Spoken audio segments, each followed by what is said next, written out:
नमस्कार साथियों, स्वागत है आपका। आज हम उच्च न्यायालय की बात करेंगे। देखिए, हाई कोर्ट राज्य में जो राज्य की जो सर्वोच्च न्यायपालिका शक्ति जो होती है वो हाई कोर्ट में निहित होती है। आज हम हाई कोर्ट के बारे में डिस्कस करेंगे। देखिए, भारत के अंदर एकीकृत न्यायपालिका की व्यवस्था की गई है, जिसके सर्वोच्च स्तर पर सुप्रीम कोर्ट की स्थापना की गई। अब देखिए, उससे नीचे के स्तर पर जो राज्य प्रशासन होता है, उसके अंदर जो सबसे ऊपर जो होता है न्यायपालिका के क्षेत्र में, वो उच्च न्यायालय की व्यवस्था की गई है। देखिए, उच्च न्यायालय जो पर्टिकुलर उस राज्य से संबंधित होता है, जो उस राज्य के फैसले करना या उनके ऊपर उन मुकदमों की सुनवाई करना, उन याचिकाओं की सुनवाई करना, वो हाई कोर्ट के ऊपर डिपेंड करता है। और उच्च न्यायालय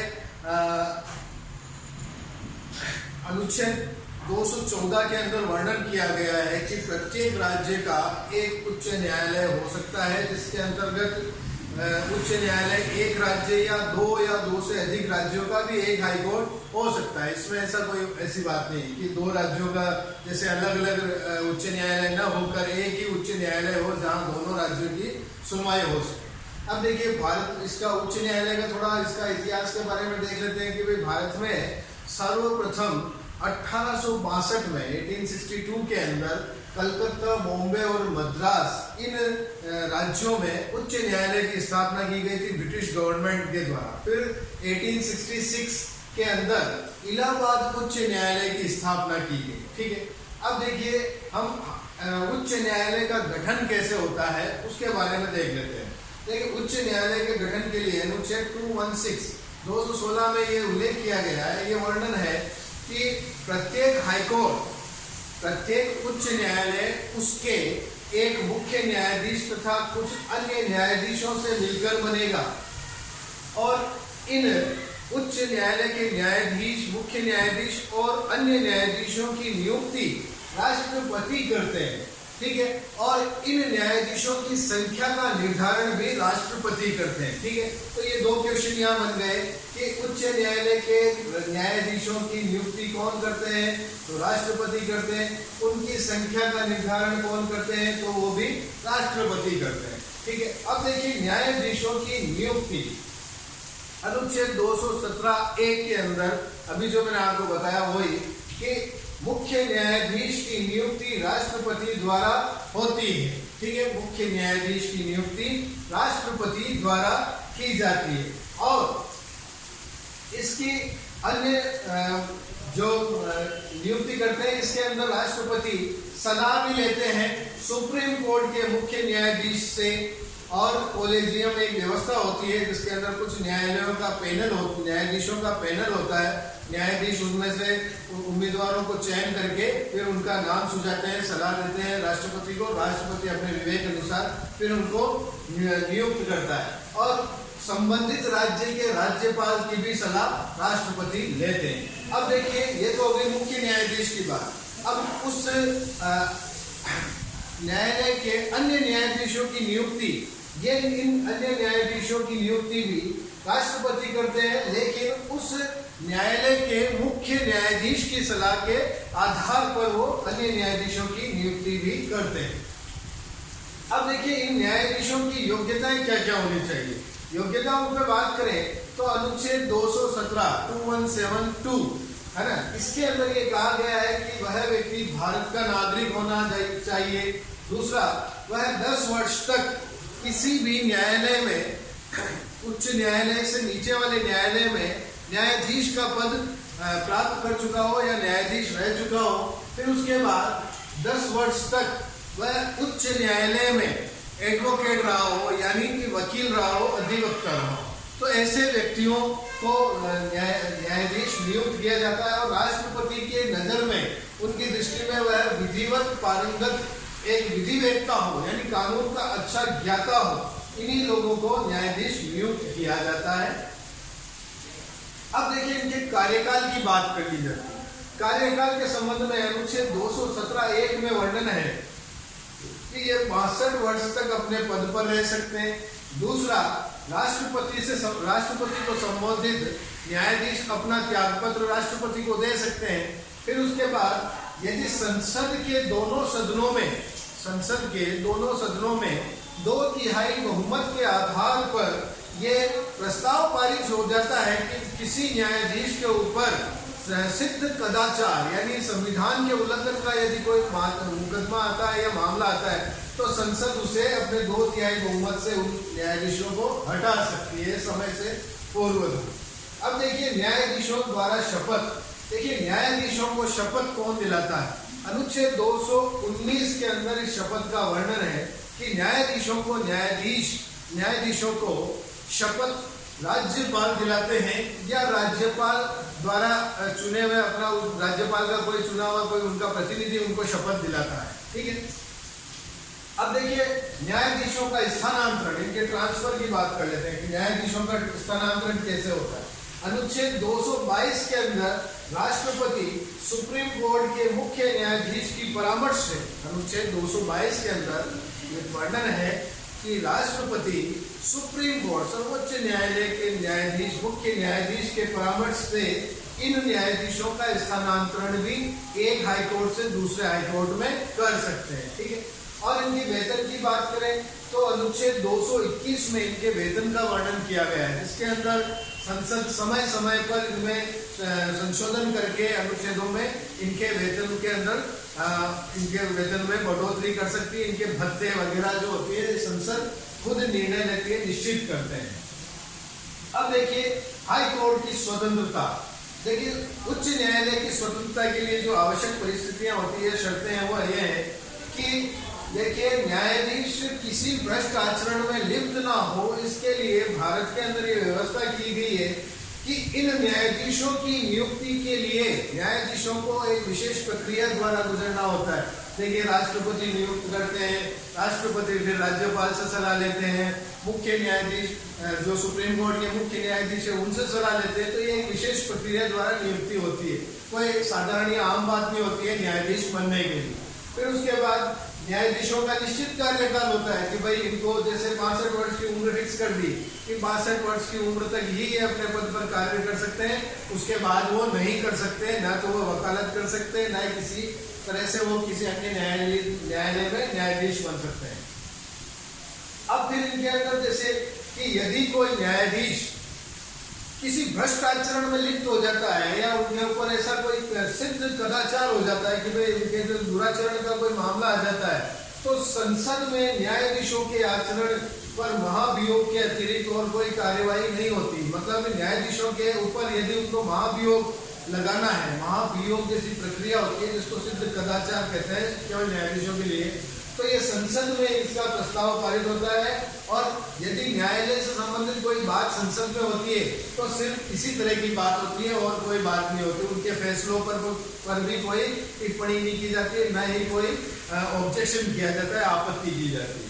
अब देखिए कार्यपालिका से पृथककरण। भाई न्यायपालिका की स्वतंत्र और निष्पक्ष न्याय के लिए ये जरूरी है कि वह कार्यपालिका से अलग हो, उनके ऊपर किसी का दबाव ना हो और वह स्वतंत्र और निष्पक्ष, आसान और सुलभ न्याय उपलब्ध करा सके हर एक प्रत्येक नागरिक के लिए। तो ये बहुत जरूरी है कि ये कार्यपालिका से पृथक हो, अलग हो।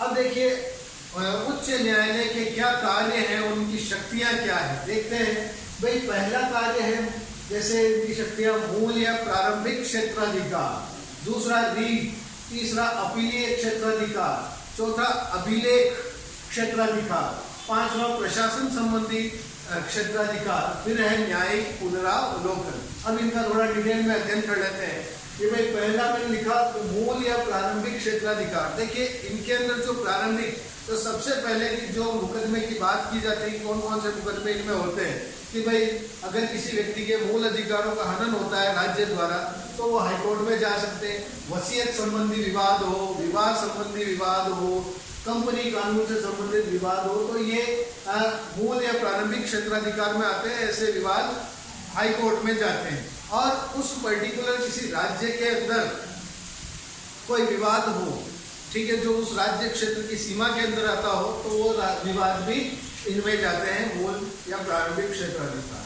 अब देखिए रीट संबंधी क्षेत्राधिकार, रीट यानी रोक संबंधी क्षेत्राधिकार, अनुच्छेद 226 के अंदर उच्च न्यायालय के रीट संबंधी क्षेत्राधिकार की बात की है, जिसके अंदर ये न्यायालय 5 तरह की रीटें जारी कर सकता है। जिसके अंदर पहला होता है बंदी प्रत्यक्षीकरण, कि भाई किसी बंदी को अगर बंदी बनाया है तो उसका कारण बताना होगा कि भाई हमने आपको इसलिए बंदी बनाया है, और उससे बंदी बनाने के 24 घंटे के भीतर उसको किसी न्यायाधीश के सम्मुख प्रस्तुत करना आवश्यक होता है। फिर उसके बाद जो दूसरी रीट है वो है परमादेश, कि भाई हाई कोर्ट अपने से अधीनस्थ न्यायालय को आदेश दे सकते हैं किसी कार्य से संबंधित, किसी विवाद से संबंधित या कोई मुकदमे ऊपर मंगवाने हो, अपने पास मंगवाने हो, तो वो आदेश दे सकता है। फिर प्रतिषेध, रोक, भाई किसी कार्य को जो जनता के हित में नहीं है, किसी हित में नहीं है, तो उनको रोकने के लिए भी ये कह सकते हैं। उत्प्रेषण यानी जैसे कोई विवाद लंबा चल रहा है और अधीनस्थ न्यायालय उस पर किसी निर्णय पर नहीं पहुंच रहा, तो उत्प्रेषण द्वारा उन विवादों को अपने पास मंगवा सकता है। फिर अधिकार प्रच्छा, इसके अंदर ये होता है कि न्यायालय किसी अधिकारी से पूछ सकता है कि जो उसके अधिकार क्षेत्र में कार्य है, वो अधिकार क्षेत्र में कार्य ना करके उससे ज्यादा अगर उन्होंने अपने अधिकार का यूज किया है, तो वहां वह उससे पूछ सकता है कि आपने किस अधिकार से ये कार्य किया। तो ये कुछ 5 इनकी रीट होती है। जबकि ये जो रीट होती है ये सुप्रीम कोर्ट की भी रीटें होती है, लेकिन वहां ये अनुच्छेद 32 में जो मूल अधिकारों का अनुच्छेद 32 है, संवैधानिक उपचारों का अधिकार, उसमें इनका वर्णन किया गया है। अब देखते हैं अपीलीय क्षेत्राधिकार। अपीलीय क्षेत्राधिकार, सबसे पहली बात कि जो अपीलीय क्षेत्राधिकार के, जैसे मैंने आपको एक बार बताया था कि भारत के अंदर न्यायालय व्यवस्था जो है पिरामिड के आकार टाइप सुनिश्चित की गई है, कि भाई जैसे निचला न्यायालय, उससे ऊपर अधीनस्थ न्यायालय, फिर हाईकोर्ट। तो जैसे निचले न्यायालय में यदि कोई याचिका, कोई विवाद के खिलाफ अगर अपील करनी हो, तो वह इससे ऊपर वाले न्यायालय में जा सकता है। वहां भी अगर व्यक्ति संतुष्ट न हो, वादी संतुष्ट न हो, तो उससे भी ऊपर वाला न्यायालय हाई कोर्ट में अपने विवाद को ले जा सकता है। फिर उसके बाद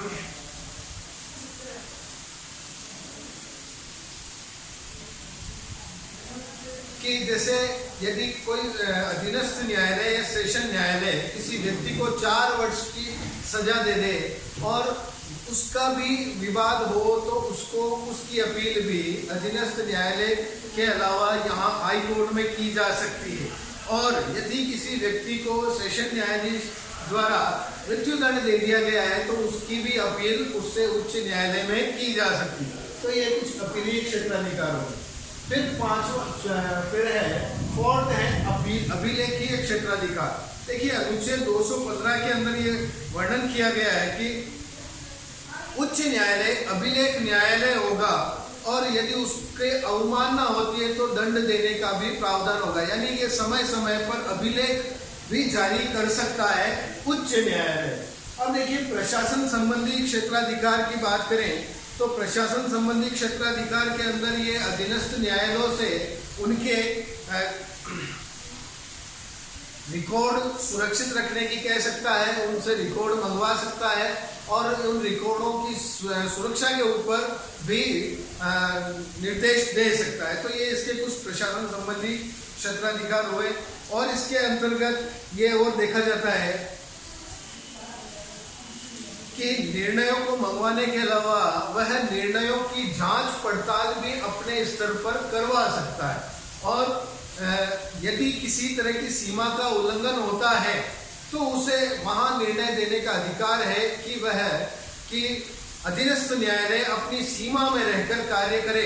तो इस तरह से हाईकोर्ट अपने अधिकारों का उपयोग करता है। अब देखिए बात करें न्यायिक पुनरावलोकन की, कि न्यायिक पुनरावलोकन के अंतर्गत ये कहा गया है कि न्यायालय कार्यपालिका या व्यवस्थापिका के कार्यों की समीक्षा करता है और उन कार्यों को वैध या अवैध घोषित करवा सकता है, और उन कार्यों को अपने पास मंगवा सकता है उनके ऊपर पुनर्विचार करने के लिए। तो साथियों, आज हमने अभी ये उच्च न्यायालय के संबंधित अध्ययन किया था। मैं आशा करता हूँ आपको ये उच्च न्यायालय का टॉपिक समझ में आया होगा। आप इनके नोट्स बनाएं और यदि कोई चीज नहीं समझ में आए तो हमसे पूछें। That's all for today. Thank you.